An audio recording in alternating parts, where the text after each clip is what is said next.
அதிகாரம் 5.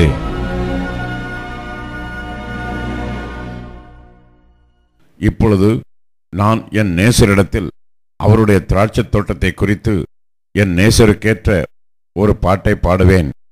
என் நேசருக்கு மகா செழிப்பான மேட்டிலே ஒரு திராட்சைத் தோட்டம் உண்டு. அவர் அதை வேலி அடைத்து அதிலுள்ள கற்களை பொறுக்கி அதிலே நற்குல திராட்சைச் செடிகளை நட்டு அதன் நடுவில் ஒரு கோபுரத்தை கட்டி அதில் ஆலையையும் உண்டு பண்ணி அது நல்ல திராட்சை பழங்களை தரும் என்று காத்திருந்தார். அதுவோ கசப்பான பழங்களை தந்தது. எருசலேமின் குடிகளே, யூதாவின் மனுஷரே, எனக்கும் என் திராட்சைத் தோட்டத்துக்கும் நியாயம் தீருங்கள். நான் என் திராட்சைத் தோட்டத்திற்காக செய்யாத எந்த வேலையை அதற்கு இனி செய்யலாம்? அது நல்ல திராட்சை பழங்களை தரும் என்று நான் காத்திருக்க அது கசப்பான பழங்களை தந்தது என்ன? இப்போதும் நான் என் திராட்சைத் தோட்டத்துக்கு செய்வதை உங்களுக்கு அறிவிப்பேன். அதன் வேலியை எடுத்து போடுவேன். அது மேய்ந்து போடப்படும். அதன் அடைப்பை தகர்ப்பேன். அது மிதியுண்டு போம். அதை பாழாக்கி விடுவேன். அதன் கிளை நறுக்கப்படாமலும் களை கொத்தி எடுக்கப்படாமலும் போவதினால் முட்செடியும் நெரிஞ்சிலும் முளைக்கும். அதன் மேல் மழை பெய்யாதபடிக்கு மேகங்களுக்கும் கட்டளையிடுவேன் என்கிறார். சேனைகளின் கர்த்தருடைய திராட்சைத் தோட்டம் இஸ்ரவேலின் வம்சமே, அவருடைய மனமகிழ்ச்சியின் நாற்று யூதாவின் மனுஷரே. அவர் நியாயத்துக்கு காத்திருந்தார், இதோ கொடுமை. நீதிக்கு காத்திருந்தார், இதோ முறைப்பாடு. தாங்கள் மாத்திரம் தேசத்தின் நடுவில் வாசமாயிருக்கும்படி மற்றவர்களுக்கு இடமில்லாமல் போக மாட்டோம். வீட்டோட வீட்டைச் சேர்த்து வயலோட வயலை கூட்டுகிறவர்களுக்கு ஐயோ!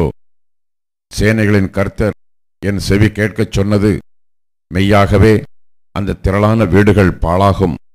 பெரியவைகளும் நேர்த்தியானவைகளுமாகிய வீடுகள் குடியில்லாதிருக்கும். 10 ஏர் நிலமாகிய திராட்சைத் தோட்டம் ஒரே படி ரசம் தரும். ஒரு கல விதை, ஒரு குறுணி விளையும். சாராயத்தை நாடி அதிகாலமே எழுந்து மதுபானம் தங்களை சூடாக்கும்படி தரித்திருந்து இருட்டிப் போகும் அளவும் குடித்துக்கொண்டே இருக்கிறவர்களுக்கு ஐயோ! அவர்கள் சுரமண்டலத்தையும் தம்புருவையும் மேளத்தையும் நாகசுரத்தையும் மதுபானத்தையும் வைத்து விருந்து கொண்டாடுகிறார்கள். ஆனாலும் கர்த்தரின் கிரியையை நோக்குகிறதுமில்லை, அவர் கரத்தின் செய்கையை சிந்திக்கிறதுமில்லை. என் ஜனங்கள் அறிவில்லாமையினால் சிறைப்பட்டு போகிறார்கள். அவர்களில் கனமுள்ளவர்கள் பட்டினியினால் தொய்ந்து போகிறார்கள். அவர்களுடைய திரளான கூட்டத்தார் தாகத்தால் வறண்டு போகிறார்கள். அது நிமித்தம் பாதாளம் தன்னை விரிவாக்கி தன் வாயை ஆவென்று மட்டில்லாமல் திறந்தது.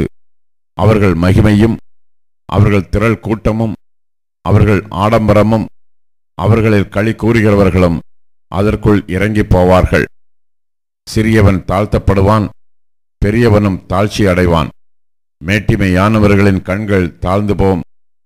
சேனைகளின் கர்த்தர் நியாயத்தீர்ப்பினால் உயர்ந்து பரிசுத்தமுள்ள தேவன் நீதியினால் பரிசுத்தராய் விளங்குவார். அப்பொழுது ஆட்டுக்குட்டிகள் கண்டவிடமெல்லாம் மேயும். கொளுத்தவர்களுடையதாயிருந்து பாழாய்ப்போன நிலங்களை பரதேசிகள் அனுபவிப்பார்கள். மாயையின் கயிறுகளால் அக்கிரமத்தையும் வண்டியின் வடங்களால் பாவத்தையும் இழுத்து கொண்டு வந்து நாம் பார்க்கும்படி அவர் தீவிரித்து தமது கிரியையை சீக்கிரமாய் நடப்பிக்கட்டும் என்றும் இஸ்ரவேலின் பரிசுத்தருடைய ஆலோசனையை நாம் அறியும்படி அது சமீபத்து வரட்டும் என்றும் சொல்லுகிறவர்களுக்கு ஐயோ! தீமையை நன்மை என்றும் நன்மையை தீமை என்றும் சொல்லி இருளை வெளிச்சமும் வெளிச்சத்தை இருளுமாக பாவித்து கசப்பை தித்திப்பும் தித்திப்பை கசப்பும் என்று சாதிக்கிறவர்களுக்கு ஐயோ! தங்கள் பார்வைக்கு ஞானிகளும் தங்கள் எண்ணத்துக்கு புத்திமான்களுமாய் இருக்கிறவர்களுக்கு ஐயோ! சாராயத்தை குடிக்க வீரரும் மதுவை கலந்து வைக்க பராக்கிரமசாலிகளுமாயிருந்து பரிதானத்திற்காக குற்றவாளியை நீதிமானாக தீர்த்து நீதிமானின் நியாயத்தை அவனுக்கு விரோதமாக புரட்டுகிறவர்களுக்கு ஐயோ! இது நிமித்தம் அக்கினி ஜுவாலை வைக்கோலை பட்சிப்பது போலவும் செத்தையானது நெருப்புக்கு இரையாகி எரிந்து போவது போலவும் அவர்கள் வேர் வாடி அவர்கள் துளிர் தூசியைப் போல் பறந்து போகும். அவர்கள் சேனைகளின் கர்த்தருடைய வேதத்தை வெறுத்து இஸ்ரவேலில் உள்ள பரிசுத்தருடைய வசனத்தை அசட்டை பண்ணினார்களே. ஆகையால் கர்த்தருடைய கோபம் தமது ஜனங்களுக்கு விரோதமாய் மூண்டது. அவர் தமது கையை அவர்களுக்கு விரோதமாய் நீட்டி பர்வதங்கள் அதிரத்தக்கதாயும் அவர்கள் பிணங்கள் நடுவீதிகளில் குப்பை போலத்தக்கதாயும் அவர்களை அடித்தார். இவை எல்லாவற்றிலும் அவருடைய கோபம் ஆறாமல் இன்னும் அவருடைய கை நீட்டினபடியே இருக்கிறது.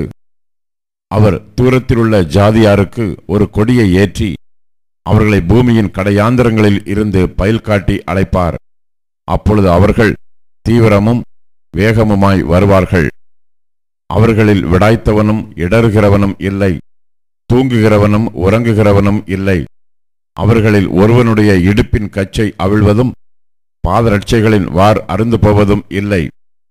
அவர்கள் அம்புகள் கூர்மையும் அவர்கள் வில்லுகள் எல்லாம் நாணேற்றினவைகளும் அவர்கள் குதிரைகளின் குளம்புகள் கற்பாறையாக எண்ணப்பட்டவைகளும் அவர்கள் உருளைகள் சுழல் காற்றுக்கு ஒத்தவைகளுமாய் இருக்கும்.